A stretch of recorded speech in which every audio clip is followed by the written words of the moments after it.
Hello students, let's see the question. So the question is, in pea plant, when homozygous round seeded plant is crossed with homozygous wrinkled seeded plant, then the offsprings will be. पूछा गया है कि अगर pea plant में homozygous round seeded plant, मतलब यहाँ पे कैसे ये पेरेंट अगर हम देखें homozygous round seeded plant है यहाँ पे, जैसे यहाँ पे कैपिटल आर होगा. So round seeded plant is crossed with homozygous wrinkled seeded plant. यहाँ पे क्या होगा, रिंकल्ड वाले में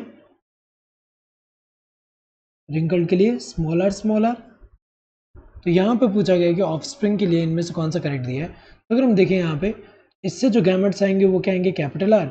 इससे जो गैमेट आएंगे वो क्या आएंगे, स्मॉल आर. और जब इनसे इन गैमेट का जब फ्यूजन होगा तो यहाँ पे कैपिटल आर स्मॉल आर आएगा. हमें पता है कि round is dominant over wrinkled, तो ये ओवरऑल क्या होगा, यहाँ पे राउंड शेप आएंगे यहाँ पे सीड्स.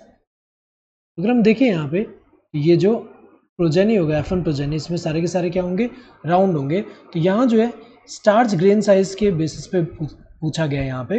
तो स्टार्च ग्रेन साइज के बेसिस पे अगर हम देखें तो यहाँ पे क्या होता है, हमें पता है कि जो जीन ये वाला ट्रेड जो है या फिर ये जो कैरेक्टर कह सकते हैं, जो सीड का शेप जो कंट्रोल कर रहा है, वही जीन जो होता है स्टार्च साइज ग्रेन जो है उसको भी कंट्रोल करता है. तो यहाँ पे अगर कैपिटल आर होगा तो स्टार्च साइज क्या होगा, लार्ज होगा.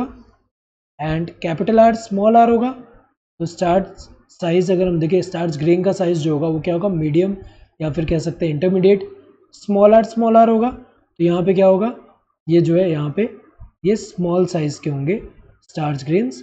तो अगर हम देखें यहाँ पे, तो ये वाला जो है इस वाले जीनोटाइप के लिए हमें पता है कि कैसे होंगे, ये वाले जो होंगे इस वाले जीनोटाइप के लिए सारे के सारे कैसे होंगे, मीडियम होंगे यहाँ पे. तो अगर हम देखें यहाँ पे 100% मीडियम होना चाहिए, तो 100% क्या होंगे, मीडियम होंगे. तो यहाँ पे 100% विथ लार्ज स्टार्च ग्रेन्स, ये गलत दिया हुआ है, लार्ज तो यहाँ पे आया नहीं, यहाँ पे क्या है मीडियम वाले 100%. 75% with medium size starch grains, ये भी गलत दिया हुआ है, 75 नहीं 100 होना चाहिए. 25% with small size starch grains, ये भी गलत दिया हुआ है क्योंकि यहाँ पे स्मॉल साइज नहीं है, यहाँ मीडियम ही है 100%. 0% with small size starch grains, तो ये वाला सही दिया है एक तरह से, क्योंकि हमें पता है कि यहाँ पे ये सारे तो गलत है, लेकिन ये एक तरह से सही दिया है कि एक भी यहाँ पे एक भी क्या है, स्मॉल साइज स्टार्च ग्रेन्स वाले नहीं है. तो ये correct answer to this fourth one. Hope you understood the question. Thank you and all the best.